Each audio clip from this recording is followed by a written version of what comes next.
collaborative engagements, interviews, and interaction in relevant forums with a unique, of course, African aviation flair and with the intention to provide solutions that are focused on bettering the aviation on the continent. Our conversation today is themed Aviation, Human Capital Development in Africa, Capacitating the Workforce to Forge a Path to a COVID-19 Innovative Recovery. Our special guest will share their insights on a human capital development and strategies or models that can be introduced to forge a path to a COVID-19 innovative recovery. So without further ado, let's allow our colleague, Frank Okochukwu, to take us through some housekeeping rules. Frank?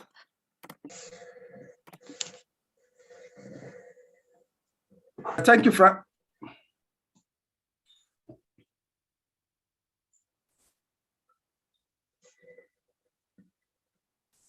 All right, thank you so much, Sam, for that. Basically, a few things.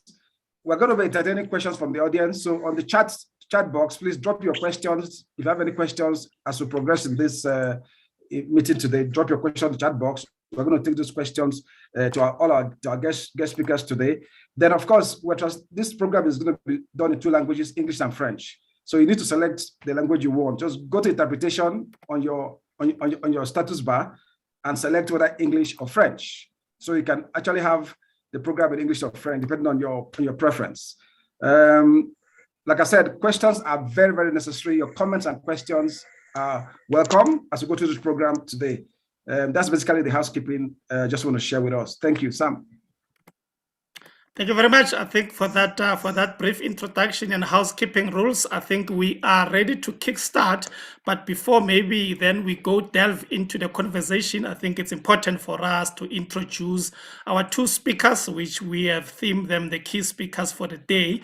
But I think it will be best appropriate for me to hand it back to you, Frank, if you can introduce the first speaker of the day, and they will probably follow with their opening statement.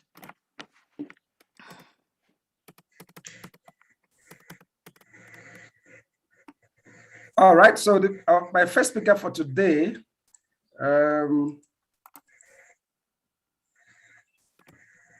happens to be a professor, and just as you see on the screen, he's a professor of strategy and development. He's got LLM, BMBA, MSc, PhD, PGC. He's the Center Director for International Advanced Professional Studies in Nigeria. He's been involved in European Center of Advanced and Professional Studies. He's a BBC commentator. He's a columnist of the National Mirror. He's a project and management consultant, a policy analyst and advisor, also an aviation investor and consultant. Ladies and gentlemen, let me welcome Professor Anthony Killer to give his opening statement in this session today. Anthony Killer, please, you're on. Thank you very much, everybody. Thank you very much for having me here indeed. Apologies, for some reason, my video is not showing. It's a shame, but I do hope that we can carry on with the audio. So my intervention will be more video program than a TV program. So, but let's get on with it. Let me commence my intervention by congratulating the organizers for the event, for the theme and content of this event, and the African aviation field as a whole. The theme of human capital development in Africa is a very crucial one.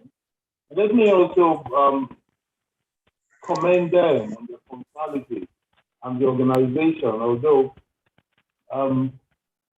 engineer himself has been more of a nuisance to get these punctuality done. It would remind me, I don't know how many times. So I think that is the power of what happened, the perseverance to make sure this happens. Must be commended. In my opening statement, which is about this very germane and topical topic where I have to talk about, it all centers around two things. I look at it: the human development or capital development, the consequence of COVID, and all in the framework of aviation in Africa. So let me start my intervention by observing that COVID-19 has some very obvious, but nevertheless important peculiarities for us across the world, and Africa has not been left out. On a very easy note, one of the sort of peculiarity comes to me as a teacher, which is that for decades, at least in my personal experience, whether it's in law, in business, or in general strategy, when we try to teach students about force majeure, it seems to be a vague concept that is not so easily understandable. I think in the past 2 years, everybody understands what force majeure is now.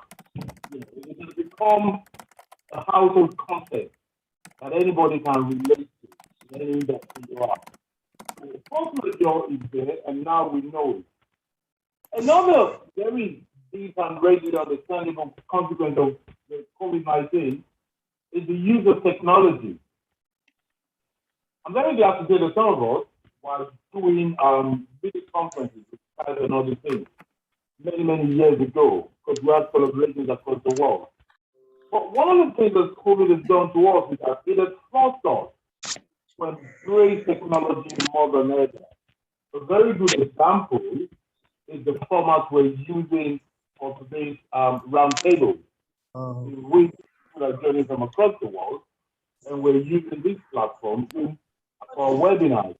I must let you know, and I'm sure you do know.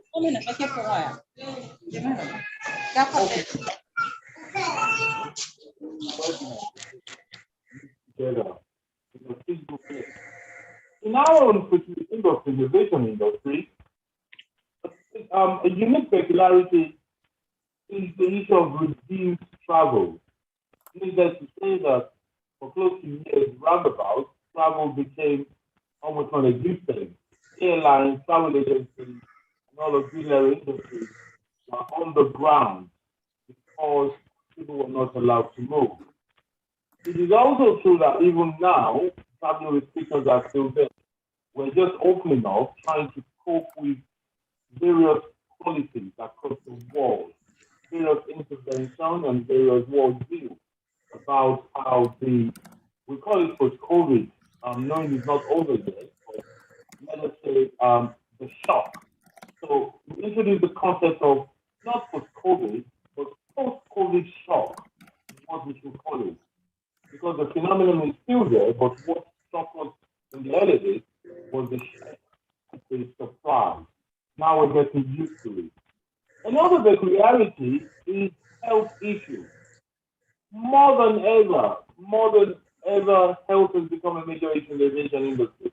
It used to be security, it used to be quantity of load you can carry. It used to be cost of airports in different, airport costs in different countries. It used to be policy and punctuality, but now the health issue has taken the front line.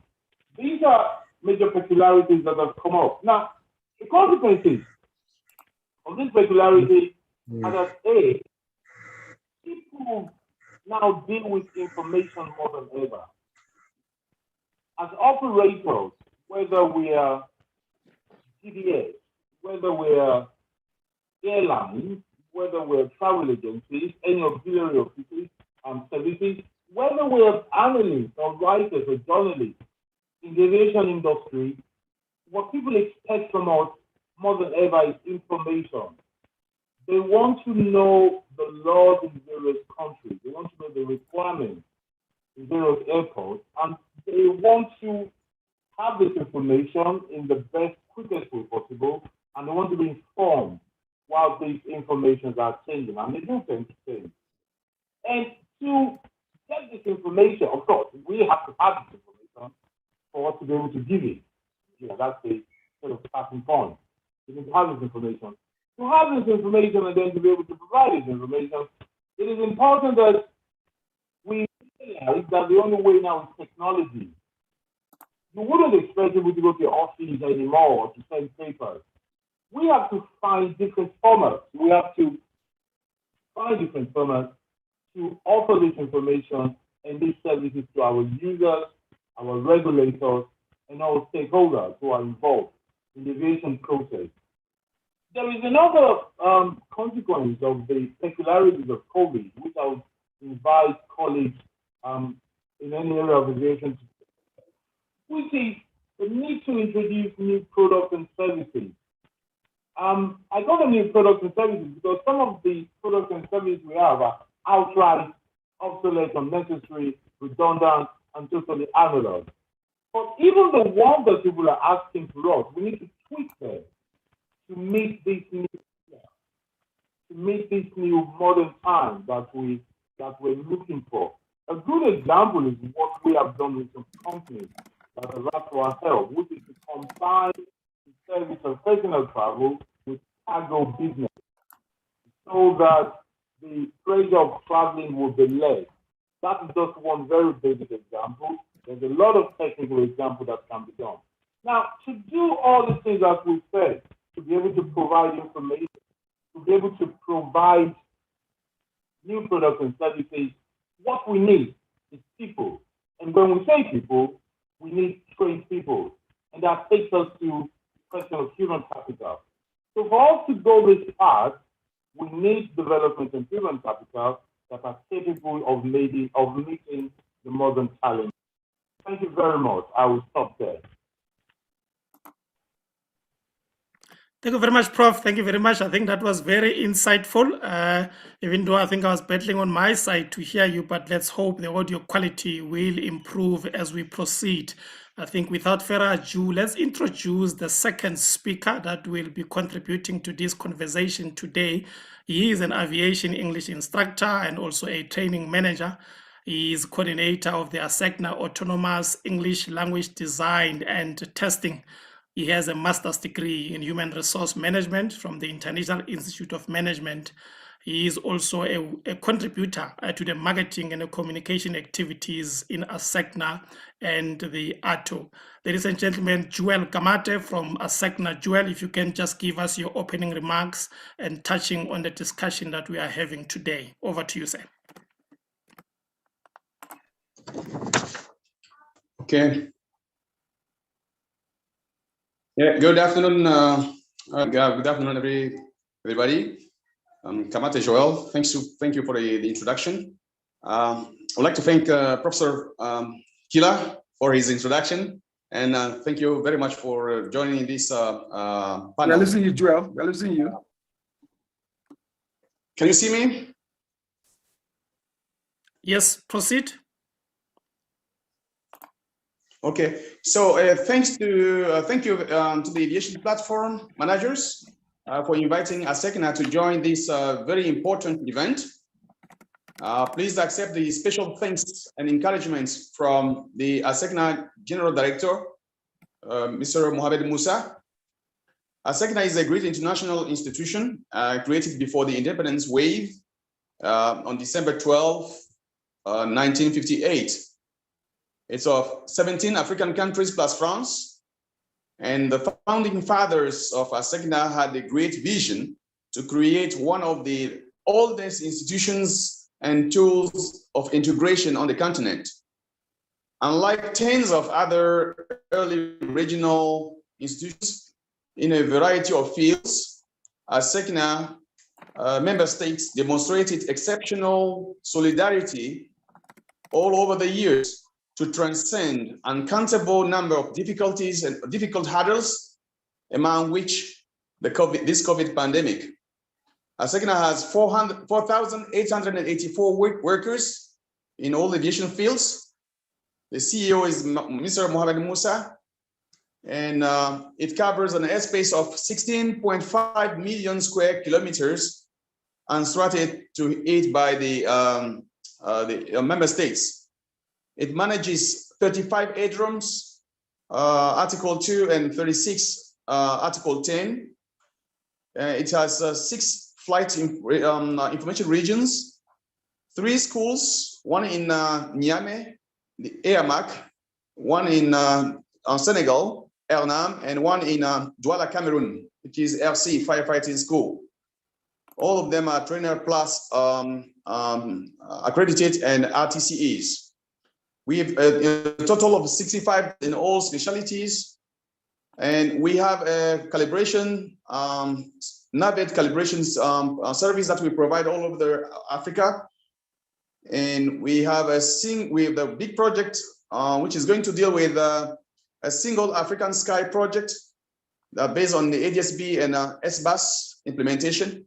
We have many partners around the world, ICAO, Regional Aviation Organization, universities, sister schools, etc. And with the AATO founding member and council member. So, by the way, AATO was created in 2013 and has 14 members. And the president is of Mr. Mugambi from EASA. And we are partners with the ICAO, AATO, and CAFAC.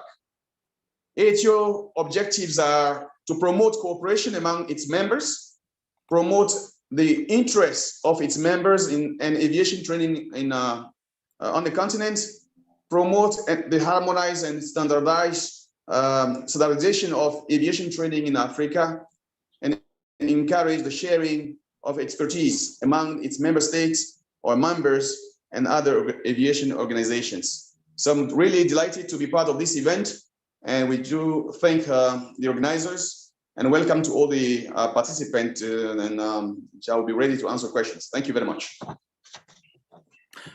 Thank you very much, Joel. I think for that introduction, I think you have touched on a very pertinent point that speaks to training. And we all know that the aviation industry was the worst hit by this pandemic. I think we can almost say, as members of US members of ATO, you were at the cold face of this catastrophic event. So I would imagine, I mean, training also came to an abrupt stoppage due to the COVID-19. If you can just paint a picture for us, how has it been for the industry, particularly from the training perspective?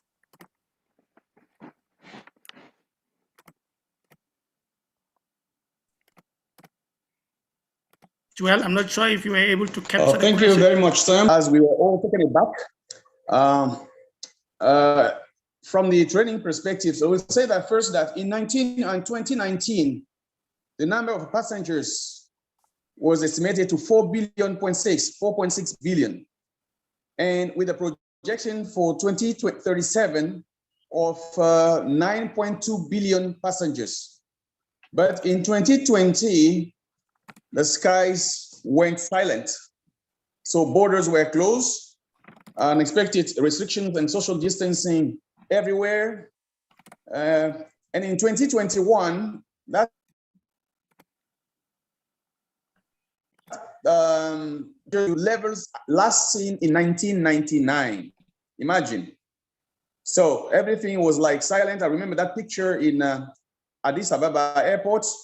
I was there in February, but went back in April, and I was surprised to see the apron, that car park with no single bus, passenger bus. You see a coach.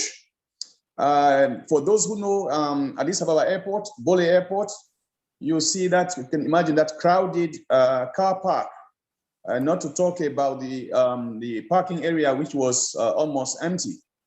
So the aviation training industry was really hit, impacted.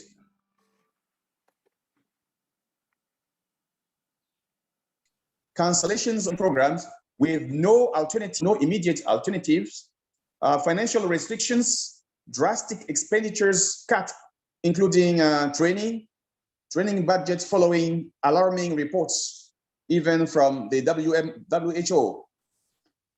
Sorry, most specialized training and big aviation meetings were planned in Western countries, South Africa, for example, in North Africa, but all those parts were hardly impacted by the pandemic. Anxiety and uncertainty worldwide for a long time, affecting plans and setting up of possible alternatives. So I remember, again, that picture, and as we all noticed it, no single aviation training institution was fully prepared to face such pandemic. They were all surprised, then bewildered,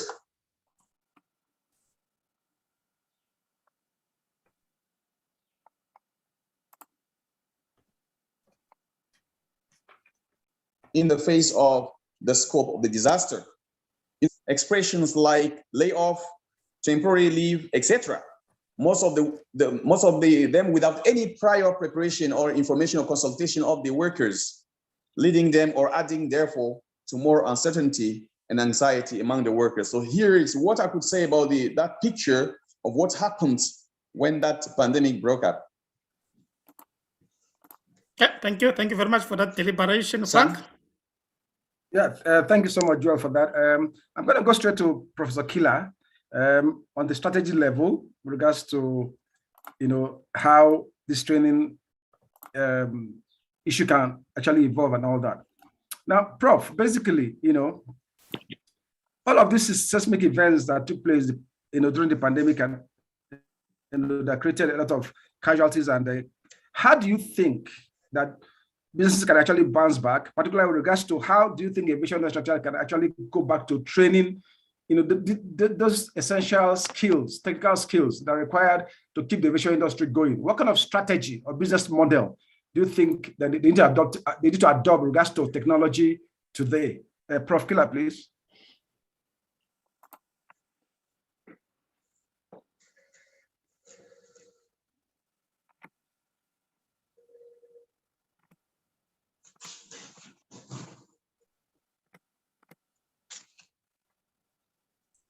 Professor Killer, are you there?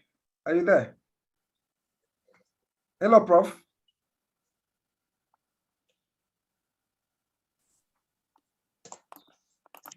Okay, I think whilst we still trying to establish Professor back on the line, maybe Joel, I think let's go back to you. I think you have spoken quite extensively about the training, how it was affected. I think we have painted a very good example that when you went to Ebola in Ethiopia, you were quite shocked to see the airport parking so empty. And mainly it was attributed to the challenges that the world is finding itself in now. But one would say that the industry should have been way ahead of the curve, mainly with the advent of the fourth industrial revolution, whereby a whole lot of activities could be performed with ease. Now it looks like the industry was caught wanting. What is your take on the preparedness of the industry from the human capital and infrastructure deployment point of view, looking at the situation which we find ourselves in? Well, thank you, Sam. Like I said, that no single aviation training institution could say that they were fully prepared to handle such a situation. But yet, the good news is that this situation didn't affect the people's desire to fly and to keep flying better. That was positive. So, for example, big manufacturers like aircraft manufacturers, etc., have not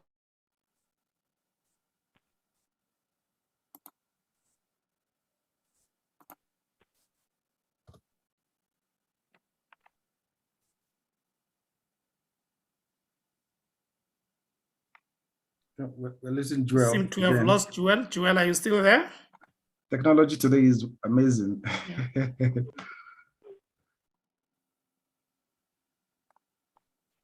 approaches have made available to the world. But all depends on our capacity to plan and anticipate. Like we say, failing to plan is planning to fail, but forging affordable alternatives to continue the harmonization and standardization of the aviation training, mainly on the continent. As for the human capital and infrastructure deployment, some few institutions have adaptable practices like ASECNA, my company, where the pooling of human capital is implemented to face operational and emergency situations and then reduce downtimes. So we have that system in ASECNA to pool the competencies like maintenance and air traffic controllers. One from there is no barrier in sending controller from Mali to Gabon, or the one from Congo down to or up to Comoros or Madagascar. So it's easier. It was easier for us to pool or to implement that pooling system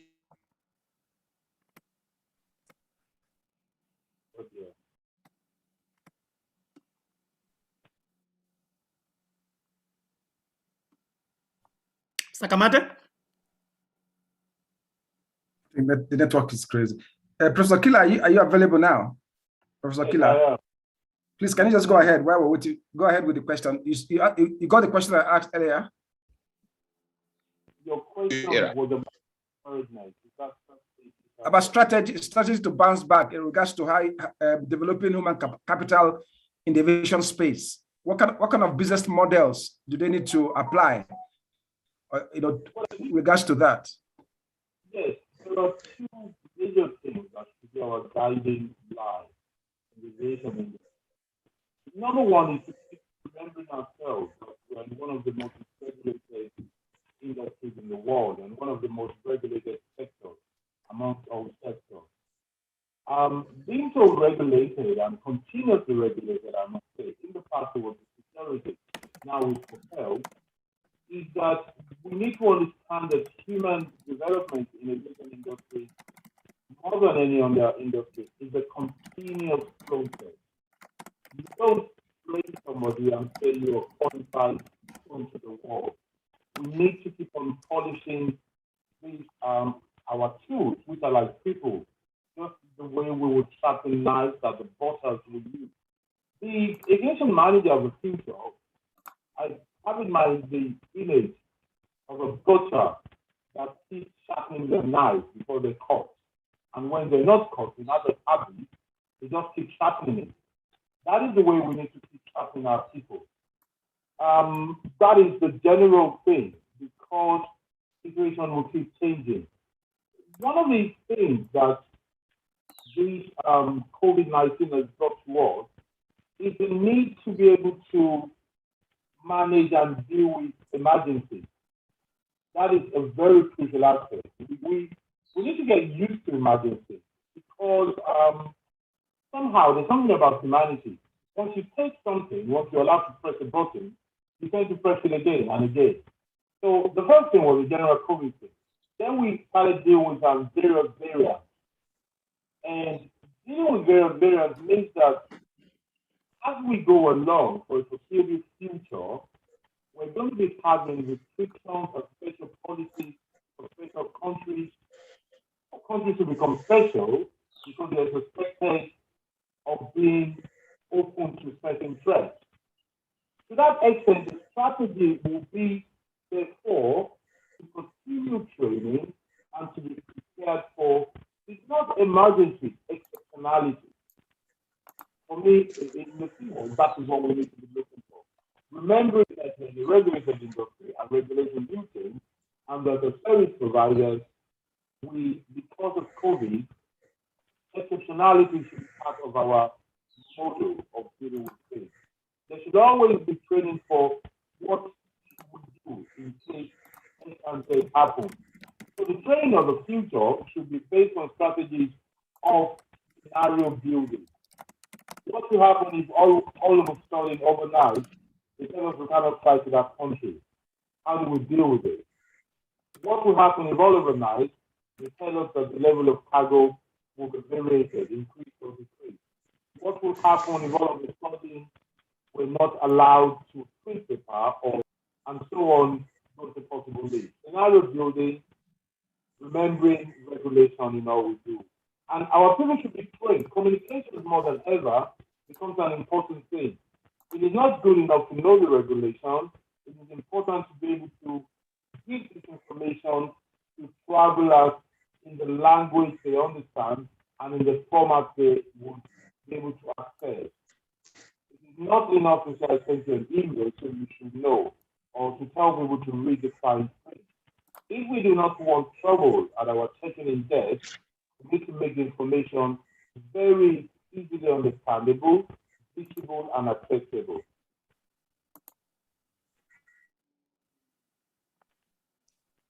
Okay, thank you so much, Prof. We're going to get back to Joel in a bit.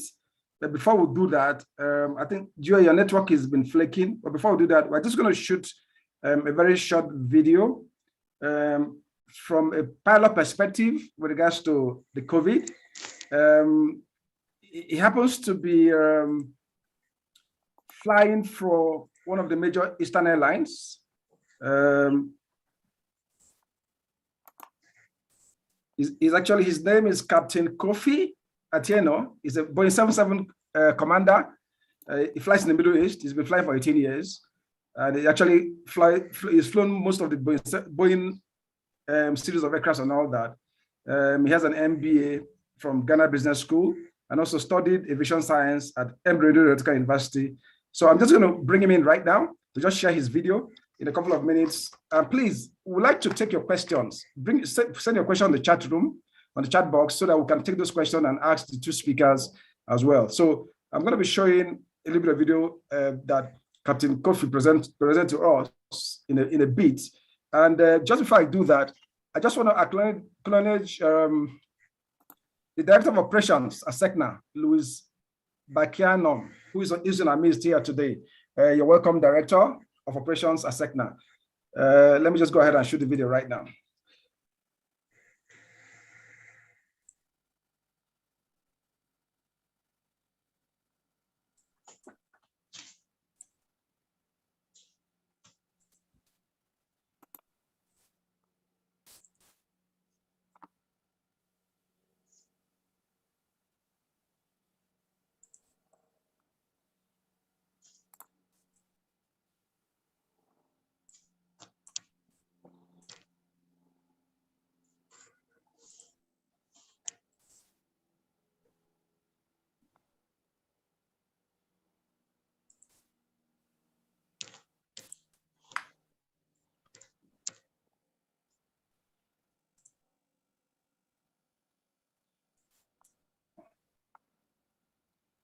Sorry, my apologies. I just need to share this quickly. Oops.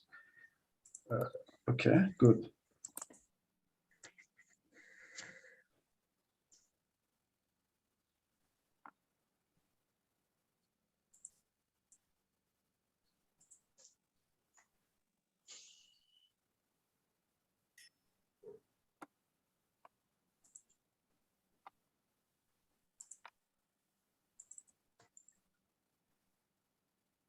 Sam, can you see the video? Yeah, I can see the video, even though there's no audio yet. I think maybe once you press the play button, we should be able to pick up the video. Yeah, the sound is still not there, Frank. We can have. It should be there now. Yes, now it has improved. Thank you.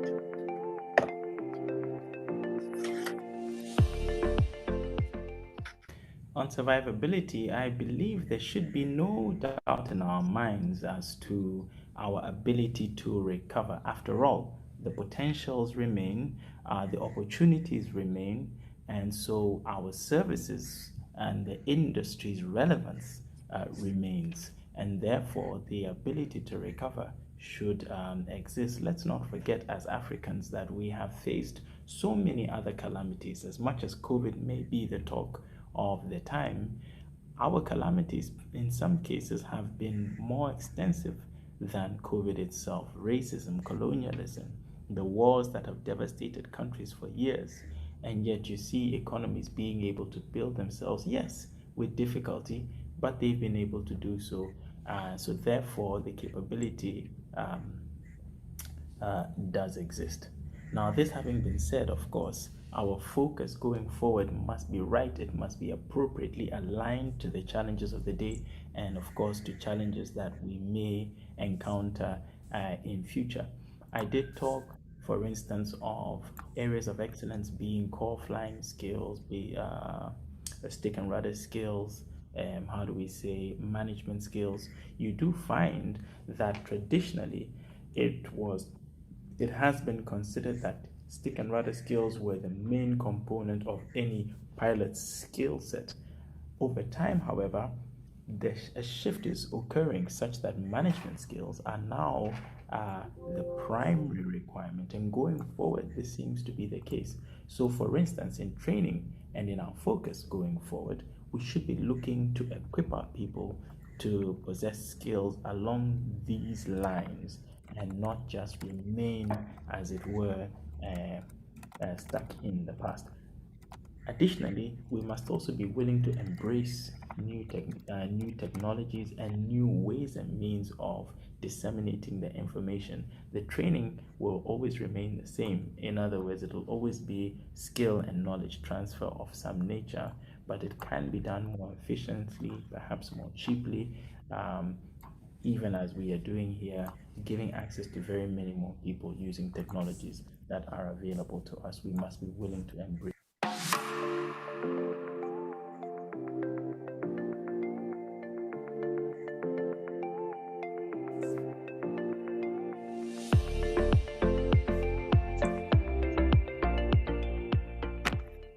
So the question is,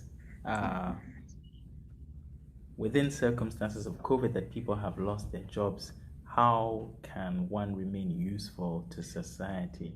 And yes, it is true that pilots do possess a very highly and very specialized skill set. However, the skills that are used in flying can very easily be employed in other areas of life. Let's not forget that the training that pilots receive allows them to be very methodical in identifying and managing all resources available to them in order to come out of sometimes very high pressure situations. And such skill sets can be applied elsewhere. I find, for instance, that the safety focus that we have in aviation is something that very many industries are yet to catch up with. And indeed, aviators have been known to work very closely with, for instance, experts in the medical field in order to increase outcomes, because within surgery, for instance, that which is considered normal and acceptable is would be abominable in aviation if you look at the kind of safety levels that we insist on.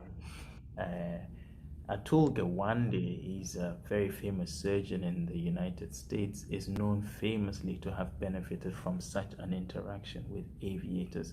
In fact, I myself have been consulting for a group of medical practitioners at a teaching hospital, and this is direct transfer of knowledge from aviation into other fields. So yes, it is possible, given the skill set that we have, as specialized as it is, to apply this into other areas of life. The key thing is to identify what one's skill set is, what needs are required elsewhere, and how one can then make a contribution. And there will always be no lack of a contribution that pilots should be able to give, because our job in and of itself forces us to acquire insight and knowledge that people who tend to be more local are unable to have access to. Now, as I do say all this, opportunities in, how do we say, training, in consulting, and the rest, it is important that those listening to this and who may be interested in coming into the industry take a cue from the question, because the safest place to be insofar as work is concerned is to be multi-skilled. So coming into a flying career or a pilot career, one should look at not just acquiring a pilot's license, but also at acquiring skills that can be used as a trade in other areas. And it doesn't really matter. It could be anything: hospitality, it could be engineering, it could be anything, from cooking to developing rockets, or perhaps even teaching other people, because you will find, as you do know, aviation being as big and as rich as it is, always presents opportunities for us to apply skills that we have acquired in other industries. And in fact, this allows for a richer, a fuller, and a more satisfying flying career. But it also will allow for a better insured career so far as income is concerned, because there will be times when the industry will hit bumps in the road and one may not be able to find the ability, or rather the opportunity to fly.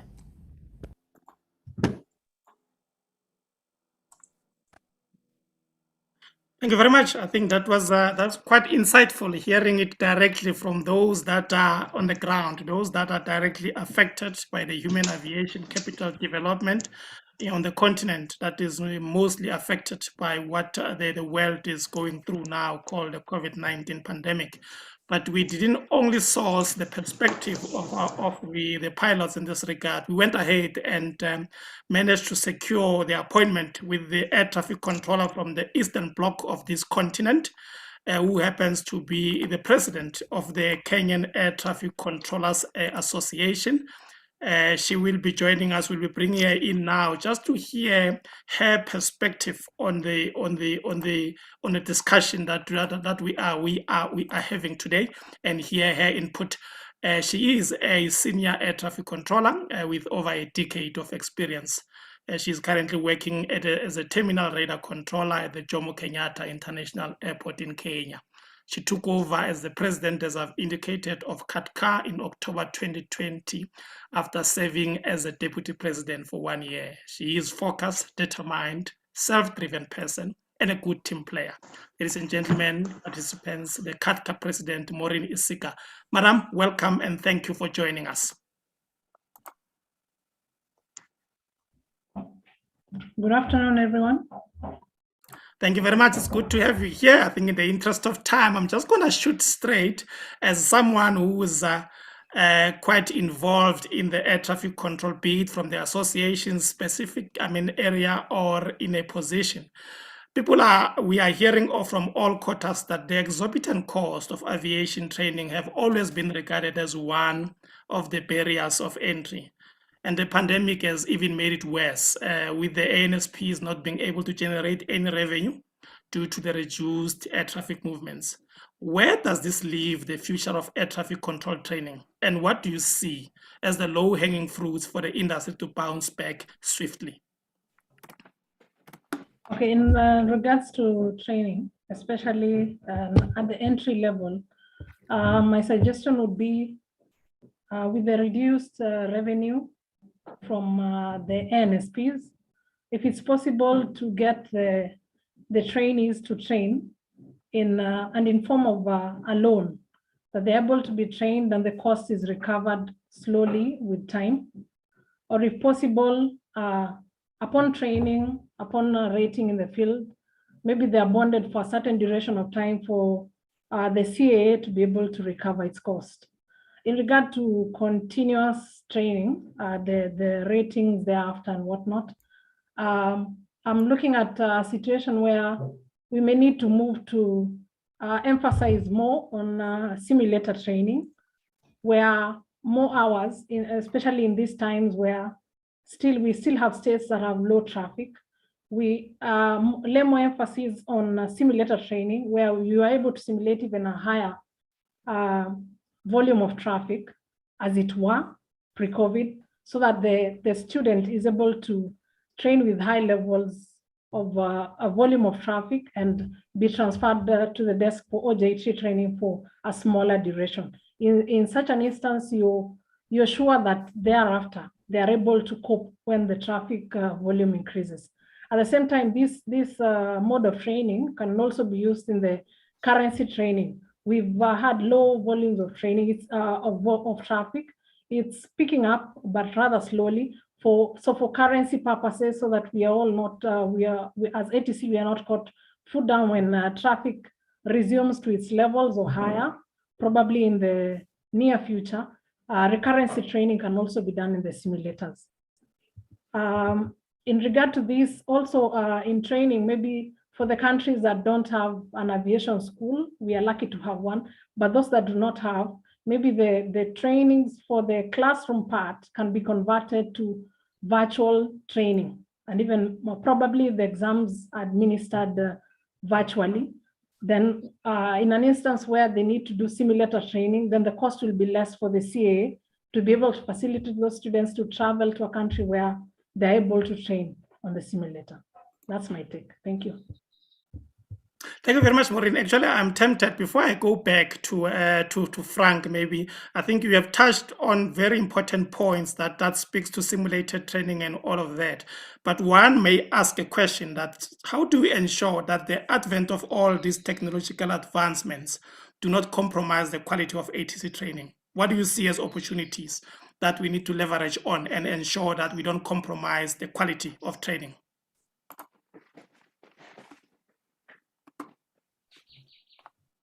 I think that's for me. I think we need to adequately train the trainer. Those who are charged with the responsibility, whether in an aviation training organization or the on-job training instructors, that are adequately trained, so that we don't get a case where we have trainees who are not adequately prepared in the eventuality that we have more traffic than we have ever anticipated. All right. Thank you very much, Maureen, for that. Just stand by.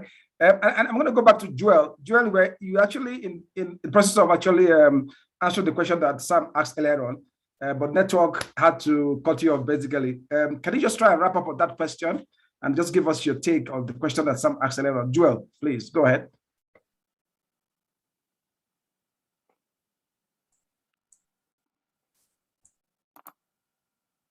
Hello, Joel.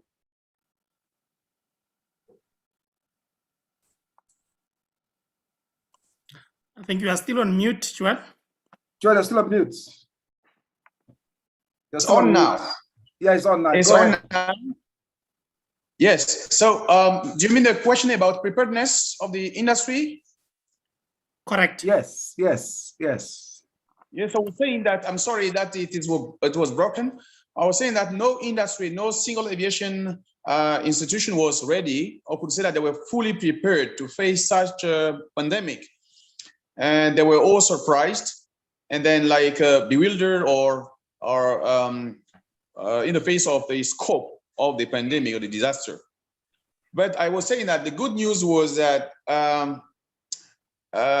it hasn't affected the people's desire to continue flying and to fly better.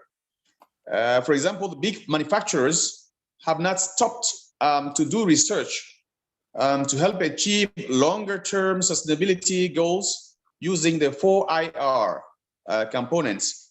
So the training industry should do the same, or should have done the same, and forge the path for sustainability training approaches for the post-COVID era through innovations based on WhatsApp, internet, and other smart approaches have made available to the world. But all depends on our capacity and to plan and to anticipate. Like we say, failing to plan is planning to fail. We have no other choice but forging affordable and alternatives to continue to harmonize and standardize aviation training on the continent. Yes, as for the human capital and infrastructure deployment, some few institutions have adapted practices, adaptable practices like in ASEGNA, where the pooling, I was saying that the pooling of the human capital has been very useful. And you see that it's easier for us to take a controller from Mali or from one center to the closest center or the next center and to do the job. The same for training. And the ability for ASEGNA to deploy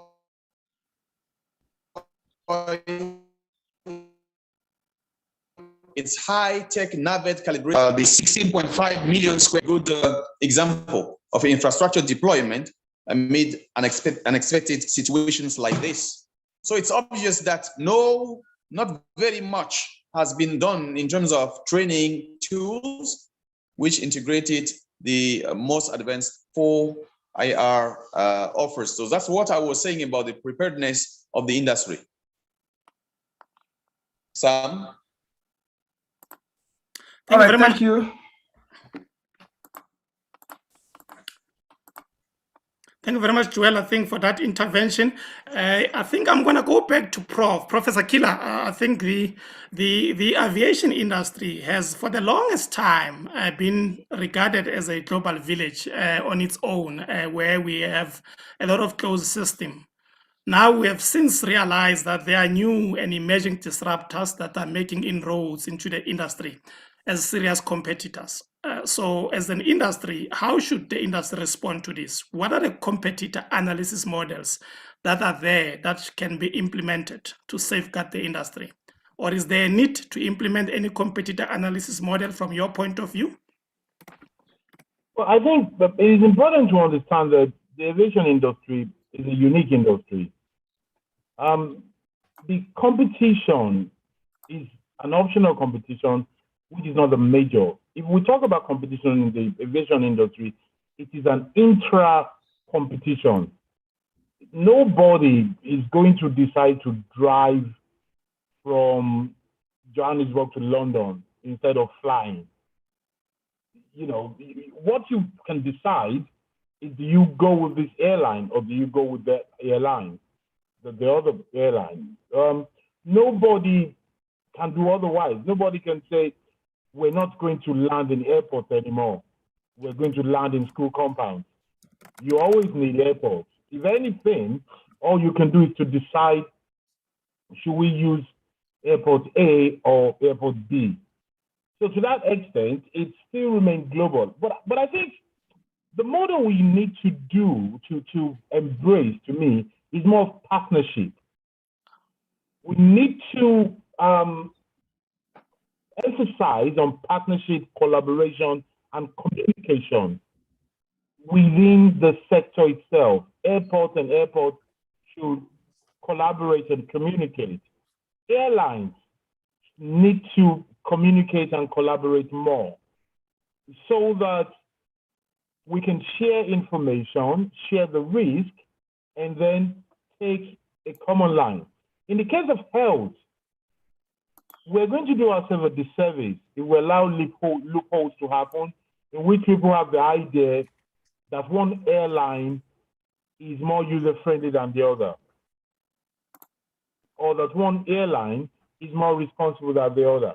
So what we need to do in the face of this kind of adversity is to accept some global standards that everybody can share, and the implementation of those global standards will be done through collaboration. But you see, to have collaboration, there must be negotiation.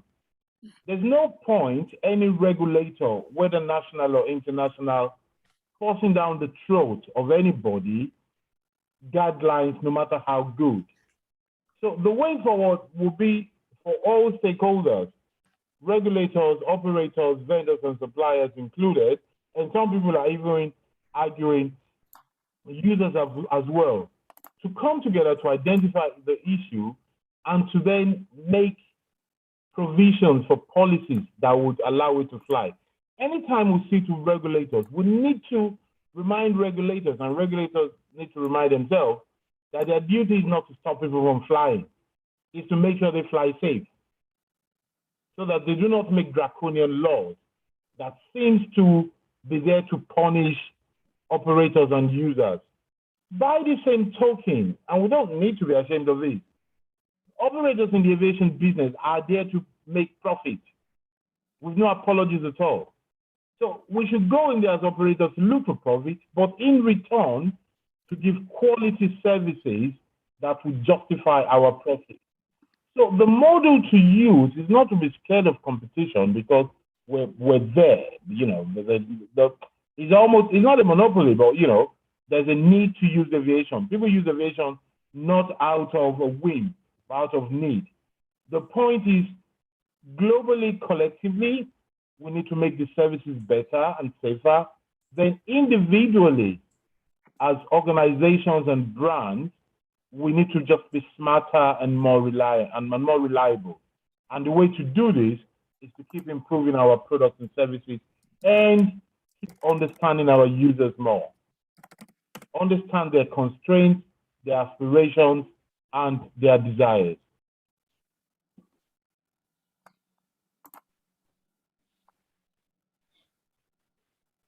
Okay, I think that, Prof, thank you, Prof, for that response. You mentioned something that's very important. I mean, you talked about the issue of collaboration, partnerships, communication, and all of that. And you're talking about stakeholder engagement, really. All the stakeholders within the aviation value chain needs to begin to collaborate more, needs to begin to partner more and communicate more and look at all of the risk, from the various perspectives in regards to what their services are. I'm just going to move from there and go to someone who is also on ground in the field, who is actually, deploying services in the field. He's actually an air traffic safety electronics personnel. He's a system engineer at a SECNA, where he has been working for more than 18 years. He's currently working as ATC system and a leading engineer in the implementation of space-based ADSB in a SECNA. He's also participating in the SBAS for Africa and Indian Ocean program team. He is also a contributor to ASECNA trainings for ASEP on Thales Top Sky ATC system maintenance. So, ladies and gentlemen, I'm going to bring in at this time Reynold Cartel Kinzonzi Maleka, to just give his own insight into, his experience during the COVID, basically with regards to human capacity development. Cartel, you have the floor. Thank you.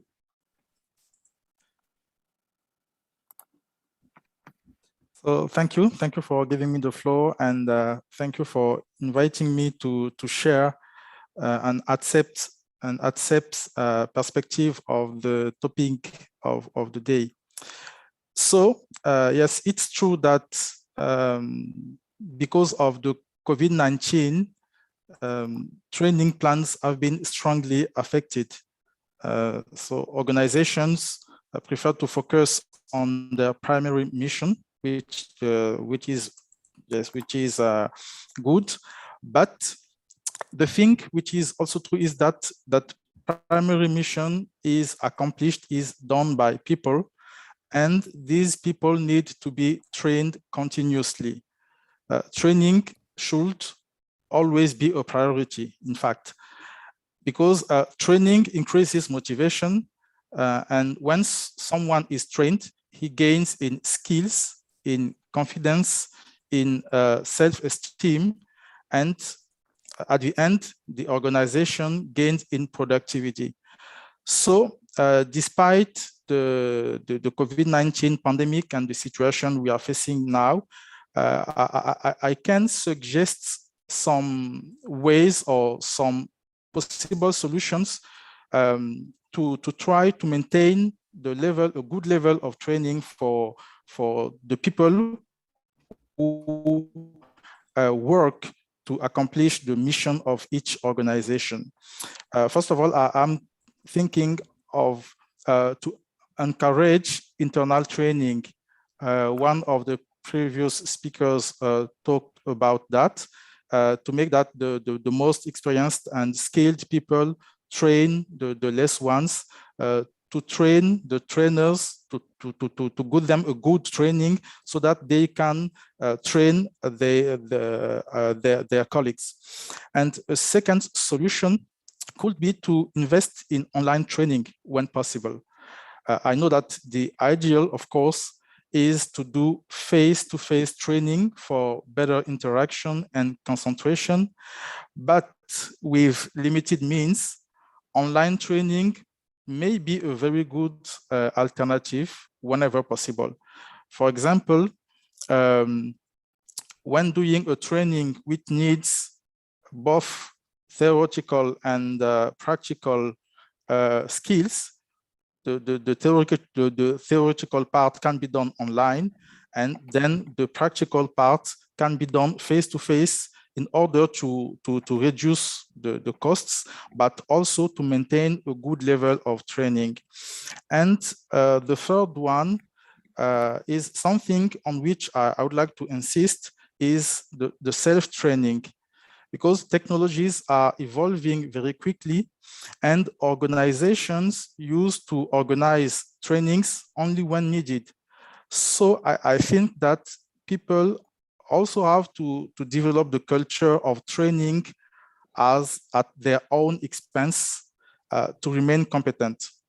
There are a lot of inexpensive trainings offers online, so we should take advantage stage of it. So to summarize my idea, if organizations encourage internal trainings and online trainings whenever possible, and if everyone understands that they need to stay at a good skill level by sometimes paying for trainings themselves, that should solve a part of the problem of how to remain competitive, how to remain good skills despite the current situation of the COVID-19 pandemic. Thank you. Thank you very much, Cattell. That was excellent delivery, and it's always, as they always say, sometimes we look for solutions elsewhere only to find that they are within us. Those that are at a code phase, those that are involved on a daily basis with all these challenges, solutions might be residing with them. I'm just going to take one or two questions from the chat. There's one question that is coming from Sherry. And Professor Kila, I'm going to request you to maybe respond to this one. Sherry is saying COVID-19 has shrunk the African aviation industry severely. So if we capacitate the human resources without recovering the entire sector and expanding it, what effect will capacitating the industry do for us? And is giving us a reminder that the tourism is yet to pick up, security is deteriorating rapidly, and comments it's still very low. Well, I think, yes, that is a very cogent point to make. And the risk is what we all worry about. Let me put it this way. Whilst we were struggling to grow the tourism industry in general and the aviation industry in particular, so we now have two extra factors to deal with, two extra challenges. One is security, the other is health to deal with. But you see, my view is that as rational human beings, as organized organizations, what we need to do is to try to turn challenges into opportunities wherever we are. What that tells us in the aviation industry is that we need to create routes and maps, practices that will factor in the security problems that we have. It also tells us that when we train people, we have to train them to understand these challenges and see the kind of solutions they can bring to the challenges delaying us. By all means, we need to grow the tourism sector. We need to grow the aviation sector. There are large areas of our geography that need airports where they're not there. This is where, as an economist, one tends to think that supply can create demand. Because if we go to places to go and create an offer there, to create a supply, the demand will come. And I think the aviation industry has a role in African development, which is to be the motor of development itself. Go to places where people don't go to, and the rest of the world will follow you. A model that comes to mind is the Ryanair model that a lot of people will know, who, by taking aviation, flights, and airports to normally, quote unquote, forgotten places, actually ended up reviving the economies of those places. So I think rather than see the challenges as something that will not help us, we just need to roll up our sleeves and turn those challenges to opportunities. We talk of development, but actually the aviation industry can also help the security and measures of the government that the government is taking. Not only because we bring development, because our colleagues in the military and of aviation can also be very useful in fighting security issues because of the need that those of us in the civil and commercial area have for it. So we go back to that idea of collaboration within the industry, between the civil aviation, between the commercial aviation, and between the military as well, and the security apparatus. As long as we remember that what guides us is the need to be able to operate and service our users. And those who will train will also have these ethics and philosophies of what is required of them as professionals.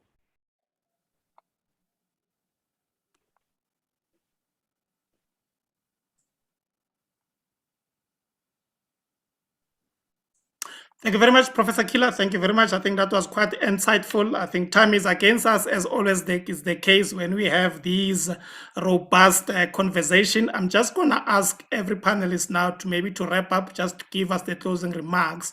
And I'm going to go straight to Maureen. Maureen, I'm just going to ask you one question that came out from the chat. And after responding to that question, I think you can just wrap up from your side. The question is, how do ATC organizations support the air traffic controllers training during the COVID-19 pandemic? I think if you can respond that, Madam, and wrap up from your side. Okay, and matters CAA, for some time training was stopped, that is in the Kenyan context, because there's basically no traffic until it started picking up. We've majorly been able to train several classes because of our increase for domestic tourism. We're expecting things to pick up. But as an association, for me, training does not basically stop in class.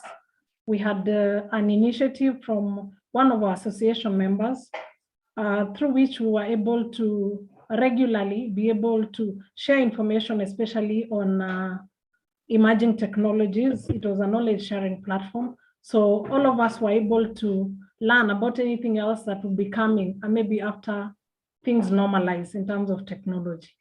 That's all. Thank you. Okay, so thank you very much, Maureen. I'm going to go straight to Joel. I'm also going to take a question from the chat. And the question says, given what COVID-19 did to the aviation industry, is there an appetite from NSP/CAAs within Africa to use virtual training, augmented/virtual reality, and other technologically based training methods to equip personnel would require skills and knowledge?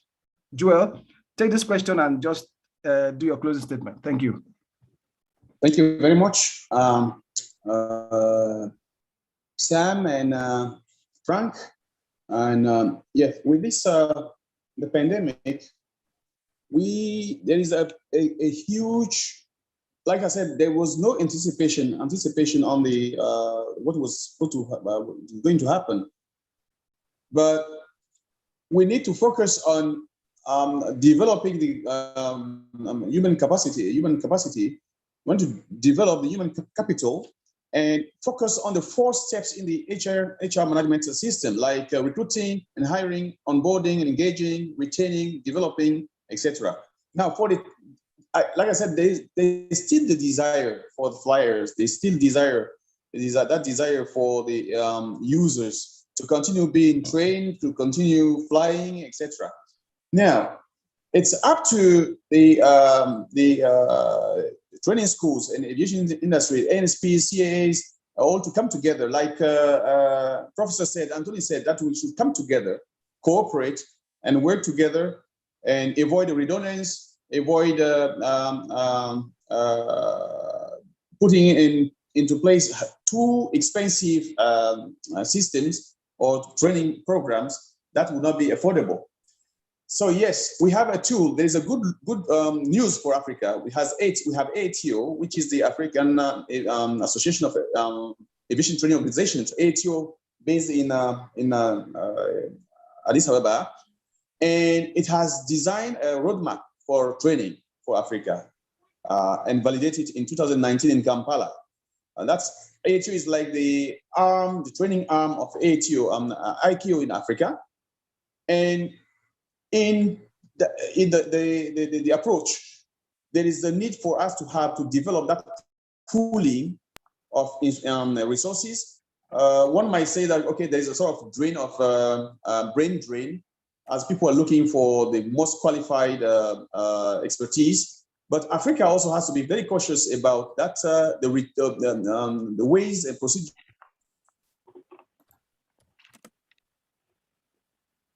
to retain resources, see how to implement the roadmap of ATO by supporting ATO in their desire to help the whole continent move forward.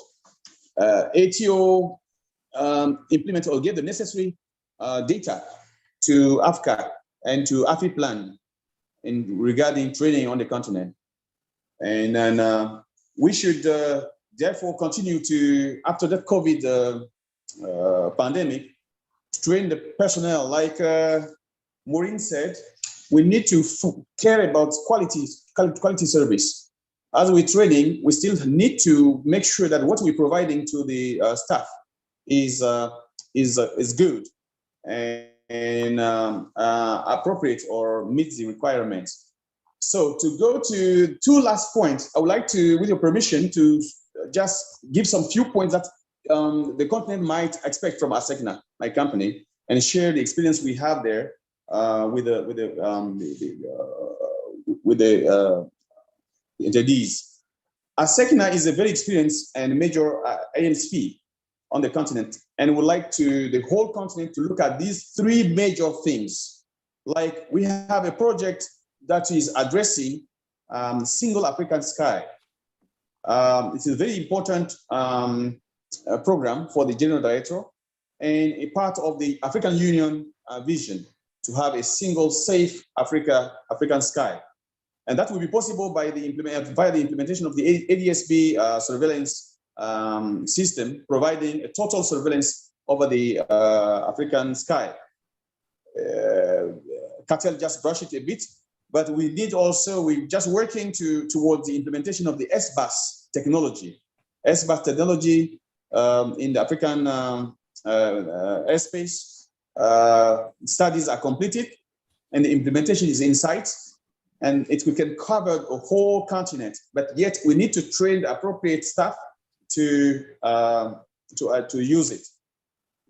The implementation of the SBAS will help us get rid of the traditional NAVETs, where you know that only 15% of our airdromes use ILS. But with the SBAS, it will be possible for us to have accurate or precision landings in any airdrome being equipped with ILS or not. We're going to get rid of the traditional NAVETs. Another thing that is the firefighting schools that we have in Douala. They have a tremendous experience and they have been training a lot of personnel, staff from ASECNA's member states and outside. And also the pooling of staff is vital. If we want a sustainable training process, and we want us to retain the workers, we need to work on the pooling of the staff and pooling of the infrastructure. This is very important for the continent. If we want to innovate and have new equipment, it's vital, as equipment will be very expensive. It's good to pool them so that we won't have that redundancy of equipment. And then if we succeed in pooling them, we cut the price, we increase the ROI, the return on investment, and therefore help retain our limited resources on the continent. So Frank and Sam, cooperation is vital. Empowering ATO. ATO has already a roadmap for the continent, which has been approved in 2019. It's good for the states and the CAAs to help support ATO in the implementation of that roadmap. By the way, it is going to be updated. They're going to update the needs, the training needs on the continent. And it's good if we could help ATO by supporting the Secretariat, supporting its activities and planning to implement this on the continent. Yes, if we don't have good training needs, if we don't have good approaches in determining the training needs and the staff development needs, we're likely to see people living and going for better skies. So to avoid training people or training staff, and that is likely to be used by other continents, we need to set and to have on the continent via ATO sustainable procedures, fair procedures, where the different expertise could find their way out and be happy to contribute and help the continent to go forward. Once more, thank you for associating us to this panel. Sorry that the sound is not very good, but we thank you all and encourage you that you continue pushing to have Africa and to push Africa forward. And thank you very much. All right, thank you so much, Joel, for that closing statement. We're just running very short of time. I'd like to call on Professor Killer to just give us his closing statement in 2 minutes. Oh, well, thank you very much. In less than that, I think the key thing to take away from here is that every stakeholder should think they should be able to influence the aviation industry. And regulators and operators should understand that, and that is the only way forward. And we need to train people who can do such. All right, thank you so much, Prof, for that. I mean, that's really short, less than 2 minutes. That's great. Before I get into the closing statement from us, from AAP, I'd just like to once again, well, I don't know many people who are here, but the president of South African Air Traffic Safety Electronics Professional Association is here, Orifile. We're glad you made it. Thank you for being here. I just want to quickly invite Louis Bakanon, the Director of Operations at SECNA, to just say a word in 1 minute. Just give us a statement in 1 minute. Mr. Louis Bakanon, please, in just 1 minute. Just talk to us in 1 minute. He's the Director of Operations at SECNA. Is he here at all? Okay, great.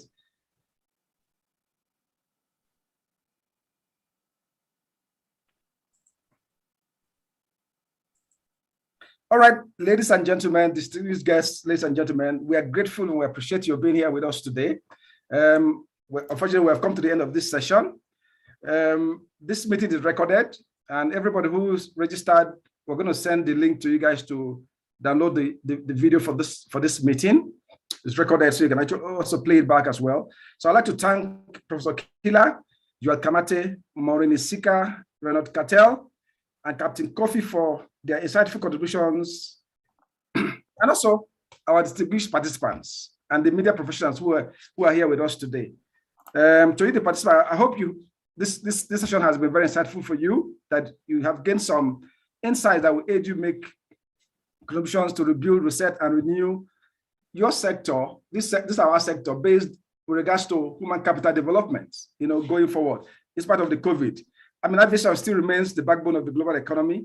And we have all seen what happened when international cross-border travels were restricted or prohibited. We're currently experiencing emerging post-COVID-19. We're not out there yet from the woods. We're still there. So the process is still gradual, emergence from it. So I would hope that the new normal stabilizes. The African Aviation Platform will continue to bring you these very riveting conversations with thought leaders and influencers within the industry.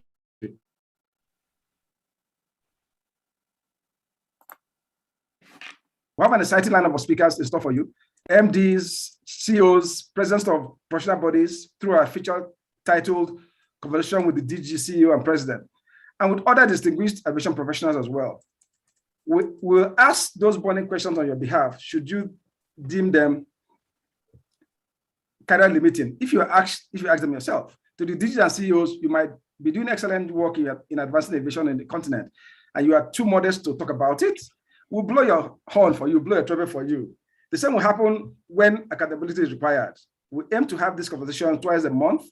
We encourage you to drop us a note, drop us an email, or reach us through our social media platforms with suggestions on who we should have as our next guest or future guest. We're also available on LinkedIn. We're available on YouTube as well. So you can actually reach us on those channels to be able to get more information about us. So you can actually reach us on this channel. Let me just show it to you guys. We are on YouTube, Aviation African Platform, LinkedIn, Aviation African Platform, Twitter at Aviation Africa 2. Of course, email Frank at aviationafricaplatform.africa, Sam at aviationafricaplatform.africa. Then our website is actually under construction, aviationafricaplatform.africa. That's actually our social media information for you. And so just before I wrap up, I want to thank Chikere Okorafor, who's our technical guy, and also our wonderful interpreters, Kanu, Yanogo, and Tiem Torre, for the excellent job they did interpreting in French. Like I said, this session was basically in English and French. So I want to thank them for being here, helping us to just ensure that we have the two languages here. And of course, the session was moderated by myself and my dear brother and friend, Sam Malangu. And so, ladies and gentlemen, distinguished guests, participants, media professionals, it's a wrap-up for us today. Do enjoy the rest of your day. Thank you so much for being here. We expect to see you next time. God bless you. Thank you so much.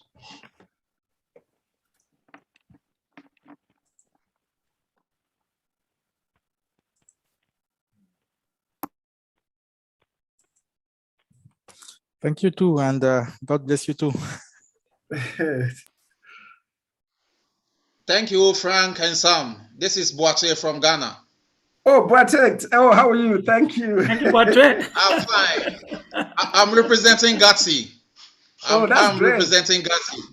That's great. That's great. That's great. That's great. It's good to have you. Good, Frank. Long time. Yeah, it's been quite a while. I agree with you. Yeah, sure. I'll be following and be sharing with Gatsi to participate actively. So maybe you could put some of the Gatsi members. Oh, okay. It's not a problem. We'll work on that. It's fine. Sure. Maureen, Joel, nice presentations. Wonderful presentations. Thank you. Wonderful. Boate. Yes, Sam. I've got an assignment for you or lady. Oh, really? Yes, I need to get in touch with engineer Simon Alote. So there's the assignment. You need to ensure that we get Simon Alote on this platform. Sure. Yeah. Sure, no problem. Once I get the invitation early, I'll forward to him and call him personally. Thank you. Welcome. Congratulations, all right, Sam. Have a lovely day. Bye-bye. Congratulations, Sam. Ifeanyi Nwako, my brother, how are you? Long time. Hello, I'm Sam. I'm good. Kamate. Oh, that's good. Thank you. If I how you doing? I'm good. At least air navigation is being given a facelift, at least a consideration in Africa. Okay, take care. Bye, guys. Thank you very much.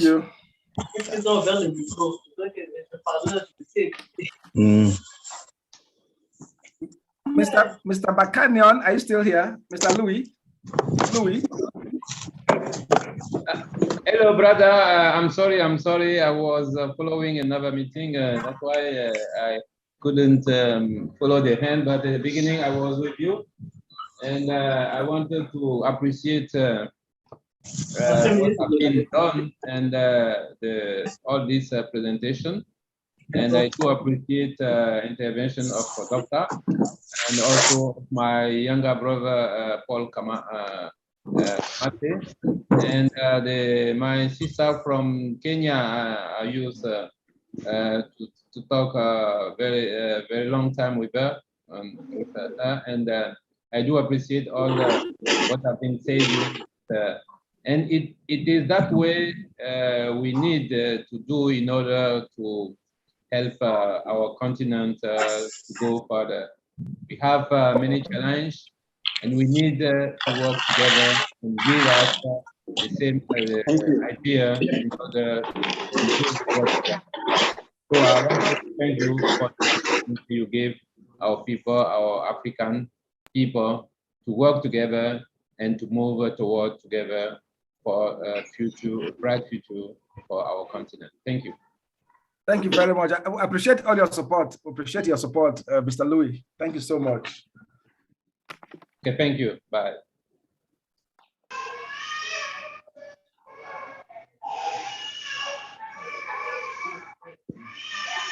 Hello.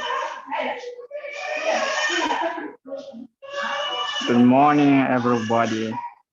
Good morning. So I'm Betunka Fernando Gomez from Guinea-Bissau, ATC in Guinea-Bissau Tower. So ATC, okay. I'm very happy for all of your presentation. Really, it's very, very nice presentation. Congratulations for all of you. So I want to congratulate